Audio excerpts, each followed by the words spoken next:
I like coding games, but I suck at coding. So let's make a board game instead. An aspect of board games that I enjoy is a mix of RNG and strategy. On one extreme, you have chess, which is hyper-competitive and fun, but difficult to get into. On the other extreme, you have basically marbles on string. It's just random. And if you combine those two ideas together, not literally, I didn't mean it literally. Combining both aspects of strategy and RNG, you get games like, but not limited to, deck builders, where the deck order is random, but you strategically picked each card. But I don't want to make another deck building game. I want to make something original. And one day at work, I was alone and unsupervised, co-worker's fault for being sick. So when I had some spare time, I prototyped how the game works. Here's a rundown. Ship. Ship has internals. Gun module to attack. Shields to block, thrusters to dodge. Each individual component has health. Roll a die to repair them and roll a die to attack. Destroy opposing ship. And with this simple set of rules, I enjoyed the concept, but of course it needed molding. Your ship's weapons, shield, and fuel now have separate values, which increment steadily each turn, going no higher than the module's health. If the module's health becomes lower than the charge, then it drops. Just like how my charge dropped due to lack of evidence. There are 4 new ways to defend against attacks. Overcharge shields, sacrifice shield health to boost protection. Evade, spend fuel and roll a d4 to determine if you evade fully, take reduced damage, or get hit anyway. Counterattack, guaranteed hit but with no die roll bonus, or do nothing. And after testing this a little, I made more key changes. I added a reactor module. Its destruction means you lose. I added a weapon charge action using 1d6, and I simplified chip design by reducing the number of modules. Turns should be quicker, and the game now finally has a win condition. Just tried testing against my brother over here. Thanks for playing with me. Game's taking way too long. I need to make it go faster. Weapon charge is faster than shields to promote attacking, 1 action per turn, and also attacking is not an action. You automatically attack when your weapon reaches 6 or more charge. Hold on. Why did I think that was a good idea? And while I doubt that will be the last balancing change for the base mechanics, we're ready to move on to theory crafting. I absolutely love games that let players design their own playstyle, and that's why I intend to let the player choose the modules that they put on the ship. And to spice everything up a bit more, I have a list of unique modules that you can only have one of, some which change your playstyle drastically, like swivel-mounted weapons where you can counterattack whilst evading, or modules that do simple things, like making the repair roll 2d4 instead of 1d4. After testing the new balancing, it's clear I need to make some drastic changes. Once one player gains a foothold on the other, it becomes a dice rolling simulator of charging your weapons to fire while they scramble to repair over and over. It is possible to flip the cat and mouse gameplay, but charging your weapon every turn is barely gameplay, and I don't see any easy way of fixing it, as without charging weapons, the game's going for way too long. So let's get some inspiration. FTL. A space fighting roguelike where you are on the run from a rebel fleet due to having some undisclosed data that is very important apparently. I've also very quickly learnt how similar my game is to FTL, and that if FTL was multiplayer, it would have extremely similar problems to me.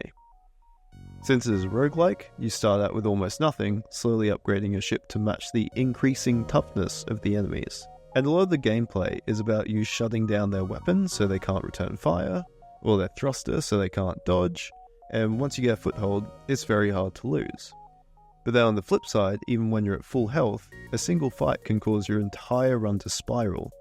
I often find myself with medbay damaged so my crew can't heal, and my O2 broken so that I can't get oxygen into medbay. All this can happen when you're still under attack from missiles and lasers, leading to a cascading series of failures that can quickly end your run, unless you jump away. And that's if they haven't damaged your engine. But because the game is PvE and not PvP, spiraling is more of a feature than a problem. Since my game is PvP, spiraling is very bad. In team games, like Counter-Strike or League of Legends, half of all players in all lobbies will lose. And if losing spirals out of your control and sucks, then half of all players are having a bad time. League has a mechanic called objective bounties, where the team with the least gold gets extra gold for destroying towers or other objectives. In games like Counter-Strike, you gain more gold the more consecutive rounds you lose. These ideas aren't bad, but neither of them work for a space shooter board game.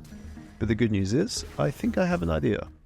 Your weapons, shields, and fuel don't immediately lose charge when damaged, but rather on turn start. If the charge is larger than module health, it goes down 1.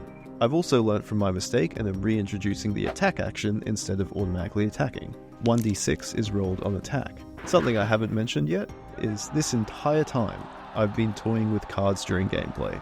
There were different types of modifier cards, but I broke that when I changed attacking to happen automatically. So here's how version 2 works. There are 2 types of cards. Offensive modifiers, which help you deal more damage, and roll mods, which can change your roll outcomes. The player can use an action to draw 2 cards, or when a player has a module destroyed, their reactor loses 1 HP and they get to draw 2 cards. Okay, I just finished playing the newest generation, and great news. It was the first game I have finished. It took 17 minutes to complete, so I'm happy with the match length, so now I'm going to test making my own ship and we'll see how that goes. I have stopped the timer at 19 minutes. This is taking way too long. Taken 2 damage here compared to full health with the unstable reactor, but that was not even including the point of the unstable reactor. Like, the unstable reactor had done nothing so far. So I think I'm gonna have to balance these unique modules quite a bit, as well as, the game can take quite a while. I made some more interesting cards, like stealing charge from other players' systems and hacking systems to disable shields or thrusters when you attack. The piles are now organized so that the offensive mod cards are in one pile, roll mods in another. When drawing 2, you can pick 1 from each pile, or 2 from the same pile, adding to the strategy. I've also removed all defensive cards and defensive modules to help keep the game faster paced. And after a couple of games, when not mucking around, they can now go for a decently quick 10 minutes with varying results with who wins. Instead of picking a unique module, I'm now introducing different types of each module. Some charge quicker, some charge slower, some can store more charge, you get the point. There are 6 different variants of each module, 2 being easy to use, 2 being moderate, and 2 being difficult. I'm introducing one more game mechanic, weapon lock.